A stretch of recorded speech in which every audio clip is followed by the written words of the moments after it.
विक्रांत को देख जल उठी पुतिन की छाती। रूस के धोखे पर मोदी ने चलाया ये ब्रह्मास्त्र। दोस्तों, कहा जाता है कि कामयाबी दुश्मन भी तैयार करती है। दोस्तों, भारत को अंग्रेजों से आज़ाद हुए 75 साल हो चुके हैं और इस बीच भारत ने कामयाबी के कई कीर्तिमान बनाए हैं।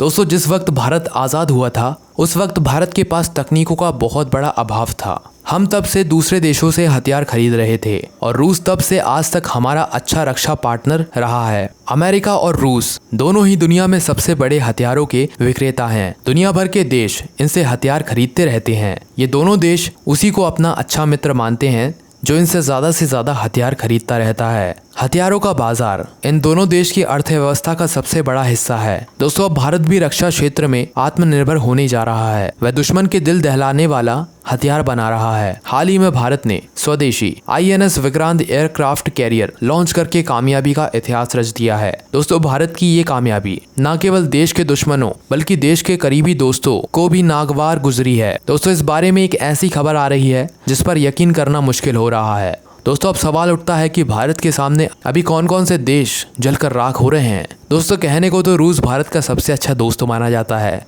लेकिन दोस्तों सच इतना कड़वा है कि शायद आपको हजम ना हो। दोस्तों, अमेरिका और रूस जैसे देश उन्हीं लोगों के साथ में दोस्ती करना पसंद करते हैं जिनसे उनको फायदा हो। दोस्तों, भारत और उनसे हथियार खरीदता रहा, इसीलिए रूस भारत से अपना दोस्ताना जाहिर करता रहा। उसकी बिजनेस पॉलिसी थी। लेकिन जब भारत खुद अपने हथियार बनाने लगा तो रूस को इससे काफी झटका लगा है। दोस्तों, अब सवाल उठता है कि रूस को इससे क्या खतरा है। दोस्तों, रूस जानता है कि अगर भारत अपने हथियार खुद बनाने लगेगा तो रूस से हथियार खरीदने बंद कर देगा, जो कि प्रधानमंत्री मोदी द्वारा किया भी जा रहा है, और इससे रूस की इकोनॉमी को तगड़ा झटका लगेगा। इसीलिए उसकी पॉलिसी रहती है कि भारत कभी भी हथियारों के मामले में आत्मनिर्भर हो ना पाए। दोस्तों, इस पर रूस किस प्रकार का प्रोपेगेंडा करता है ये जानकर आप हैरान हो जाएंगे। सवाल उठता है कि आखिर अपने हथियार बेचने के लिए रूस किस प्रकार की पॉलिसी का इस्तेमाल करता है। दोस्तों, रूस की खुफिया एजेंसी दुनिया की सबसे ताकतवर खुफिया एजेंसी मानी जाती हैं और खुद राष्ट्रपति पुतिन भी एजेंसी के जासूस रह चुके हैं। दोस्तों, लोगों का मानना है कि किसी भी दूसरे देशों में अपनी मार्केट बनाने के लिए उन देशों की राजनीति में इंटरफेयर करती है। वह तमाम देशों में नेताओं के